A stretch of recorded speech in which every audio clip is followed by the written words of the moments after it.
Okay, for today's topic, we will be discussing conic sections. So we have here x-axis and y-axis where we can locate our parabola. First term for our parabola is what we call vertex. Kung si circle ay merong center, si parabola ay merong vertex. And also, yung ating vertex has an ordered pair of h and k, wherein h is our x-coordinate, k is our y-coordinate.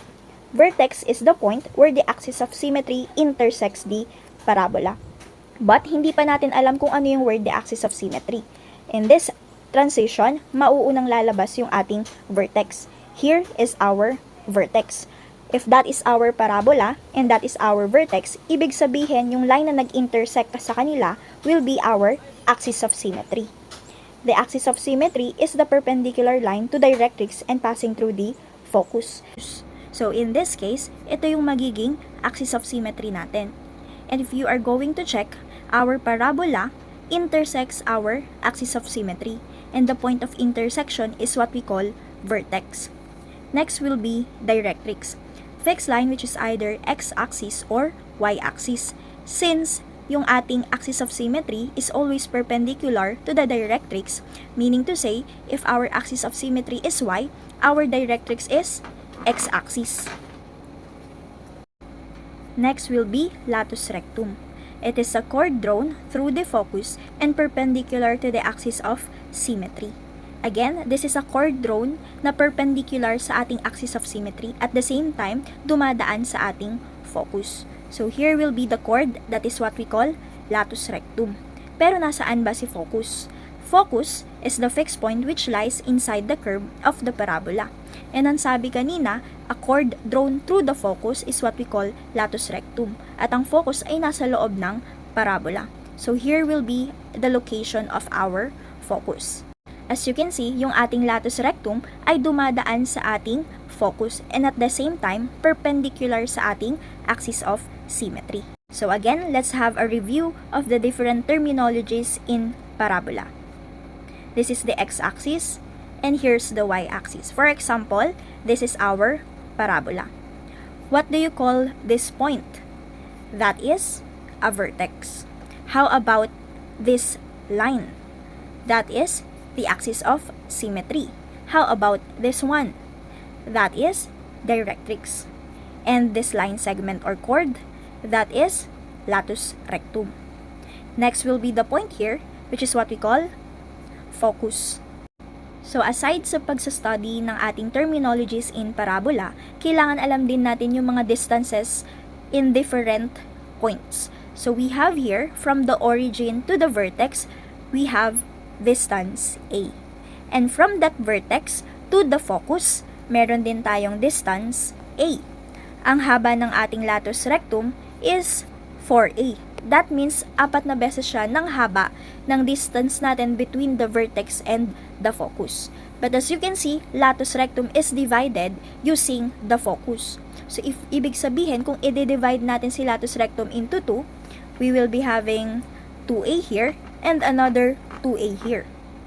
So, these are the distances na kailangan natin to locate the points of the parabola.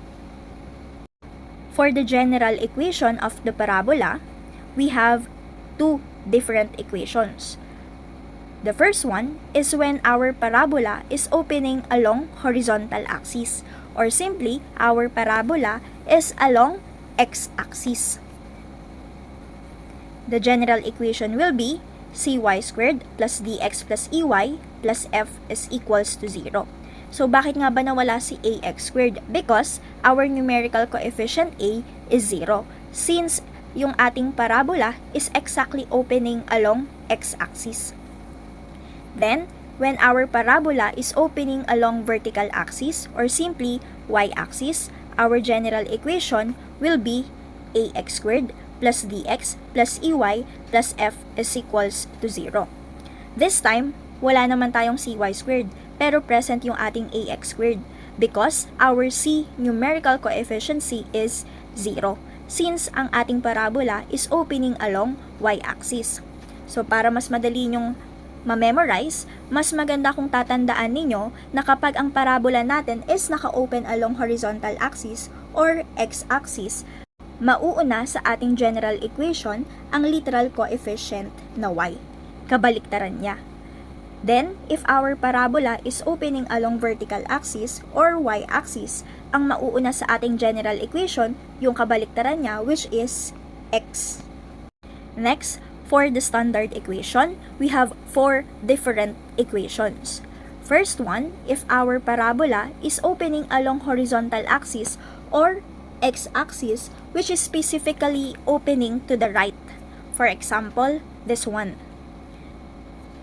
The standard equation will be quantity y minus k squared is equals to 4a times quantity x minus h. Again, kagaya ng general equation, kapag ang parabola natin naka-open along x-axis or horizontal axis, kabaliktaran niya yung mauunang literal coefficient, which is y. And if our parabola is opening again along horizontal axis but this time to the left, kagaya nito, our standard equation will be quantity y minus k squared is equals to negative 4a times quantity x minus h. Again, kapag naka-open yung ating parabola along x-axis or horizontal axis, ang mauunang literal coefficient sa ating standard equation is y. Kabaliktaran niya. In that case, also, kapag yung ating parabola naka-open sa right, positive yung ating 4a. Since we all know that the right side of the x-axis consists of positive coordinates. While, if our parabola is opening to the left of the x-axis, alam naman natin na ang left side ng ating x-axis consists of negative coordinates. That's why, negative yung ating 4a. Another standard equation when our parabola is opening along y-axis. Opening along vertical axis or y-axis, specifically opening upwards, kagaya nito. So, the standard equation will be quantity x minus h squared is equals to 4a times quantity y minus k. Again, kapag ang ating parabola is opening along y-axis, ang mauuna sa ating standard equation yung kabaliktaran niya, which is literal coefficient x. And if our parabola is opening along again the y-axis but opening downwards, again, our standard equation will start with a literal coefficient x. And this time, if we are opening upwards, our 4a is positive since the upper part of the y-axis has positive coordinates and the negative side of the y-axis is the lower part. That's why when our parabola is opening downwards, our 4a is negative. Let's try the sample problem of the parabola. Convert 2x squared minus 12x plus 6y plus 24 is equals to 0 to standard equation to determine the location of the vertex and its distance to the focus. Then, sketch. So, first thing to do is to check the general equation. So, kung mapapansin natin, this is already the general equation of the parabola since x squared is present but there is no y squared. But we need to check first that the numerical coefficient of the x squared here is 2. And considering in standard equation, the numerical coefficient of x squared must be 1. So let's try to divide all the numerical coefficients by 2. So 2x squared minus 12x plus 6y plus 24 is equals to 0. So, let's divide all the numerical coefficients by 2. 2x squared divided by 2 is x squared. Negative 12x divided by 2 is negative 6x. 6y divided by 2 is positive 3y. 24 divided by 2 is positive 12, which is equals to 0.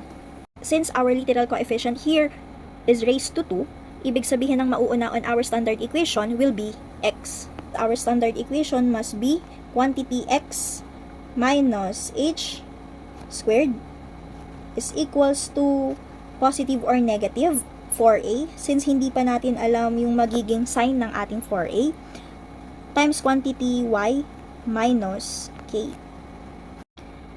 Since nauna yung ating x on our standard equation, mauuna yung terms na merong x. So, kukunin natin yung ating x squared and also si negative 6x. So, we will be having quantity x squared minus 6x. Then again, we leave another space here to complete our standard equation. Then, equals, lahat ng terms ng hindi natin nagalaw will be moved on the other side of our equation. 3y and 12. So, positive 3y will become 3y. Positive 12 will become negative 12. Next thing to do is to complete our quadratic equation. Again, we need to add the operation, an open parenthesis, and get our numerical coefficient b, which is 6.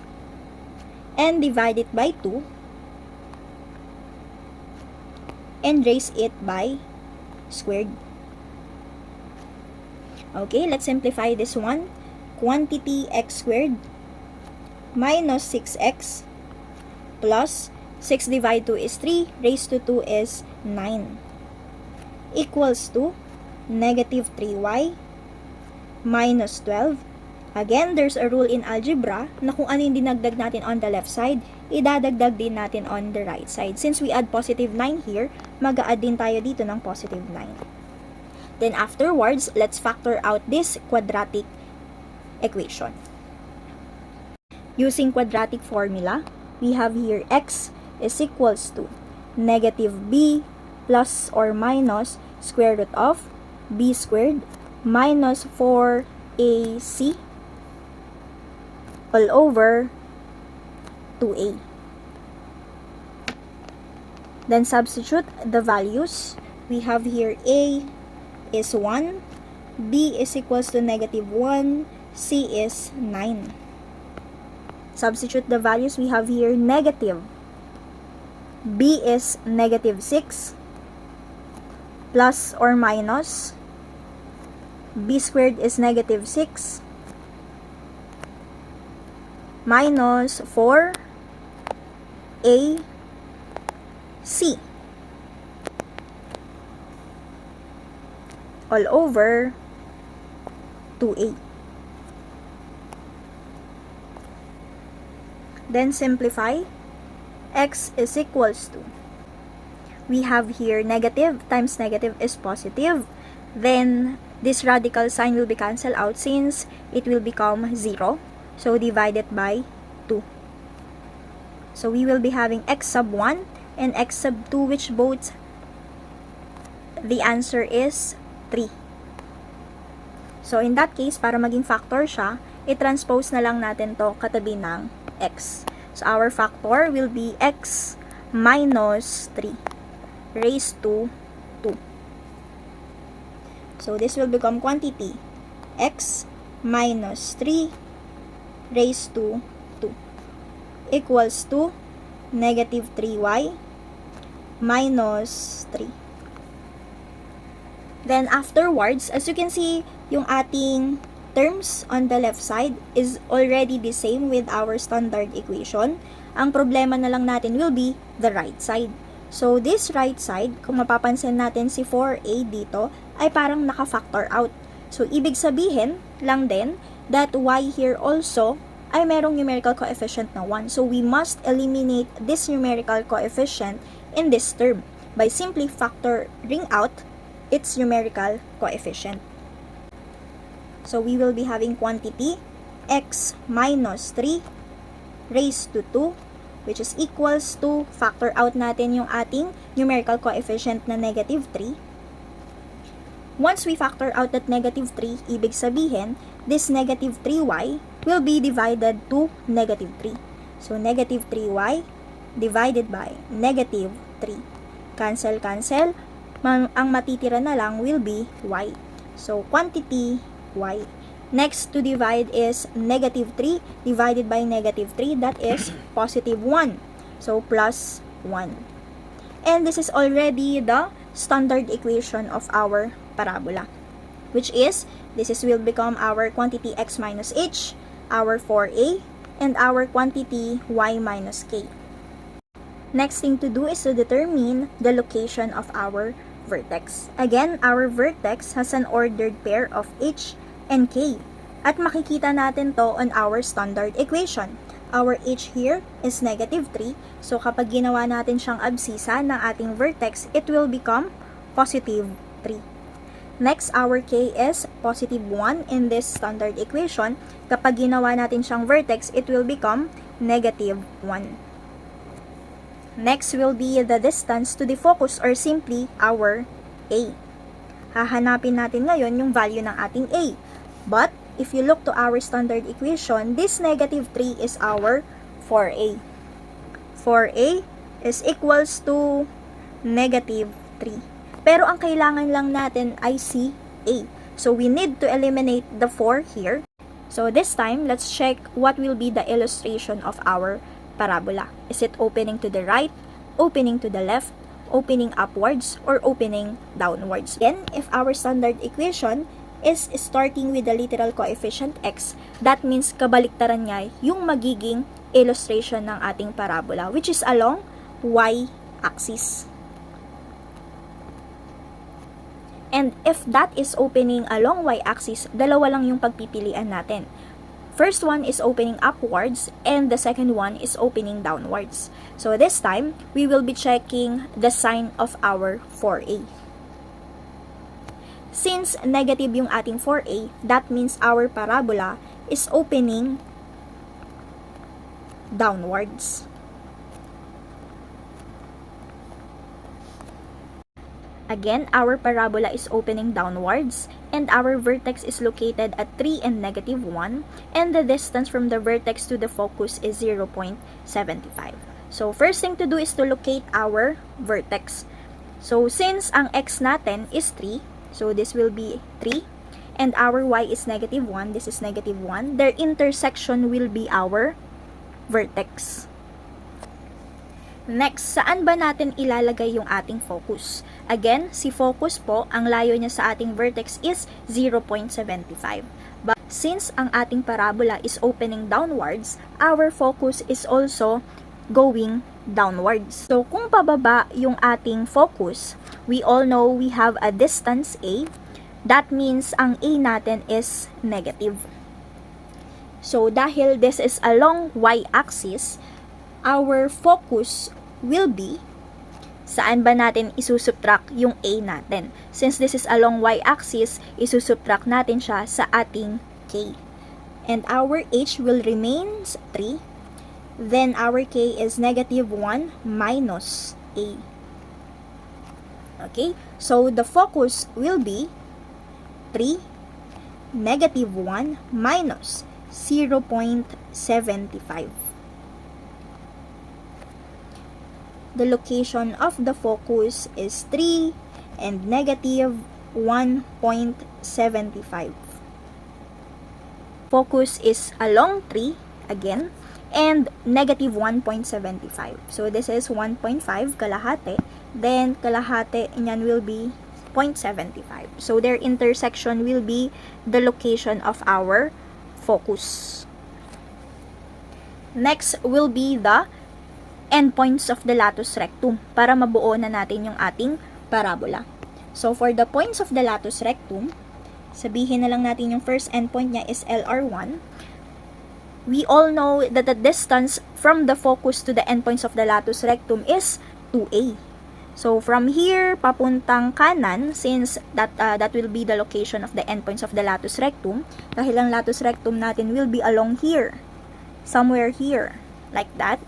So, ibig sabihin, magmo-move tayo to the right and to the left. Then, ang distance natin is 2A. Since that is going to the right, that is positive 2A. Then, since this is going to the left, this is going to be negative 2A. And by that, we will be adding and subtracting 2A to our focus. So, start tayo with our focus, which has an ordered pair of 3 and negative 1.75. Since this is along x-axis, sa abscissa tayo mag-a-add and magsusubtract, or simply kay x-coordinate. So, this is going to be 3 from the focus, then plus 2a, and yung ating k will be just the same, negative 1.75. Move lang natin to para hindi sila magkadikit. Let's fix this one. So, our LR1 will be 3 plus 2 times A is 0.75 and negative 1.75. So, LR1 is 3 plus 1.5 and negative 1.75. LR1 will be located at 4.5 and negative 1.75. Since ang movement lang naman natin is along x-axis, so LR1 will be here. Next will be LR2. Dito na lang siguro, LR2. Again, mag-start tayo with our focus, which has 3 again. 3. And this time, since along x-axis ulit yung ating movement, which is negative 2a, kay abscissa pa rin tayo mag-subtract. Minus 2a and negative 1.75. So, LR2 is 3 minus 1.5 and negative 1.75. So, LR2 will be located at 1.5 and negative 1.75. 1.5 will be here. Then again, negative 1.75 will be just katapat lang ng ating focus. Let's fix this one. Antay lang natin. So, the endpoint will be here. That is our LR2. Our parabola will be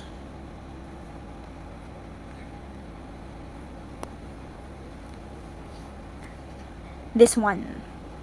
So again, this is opening downwards.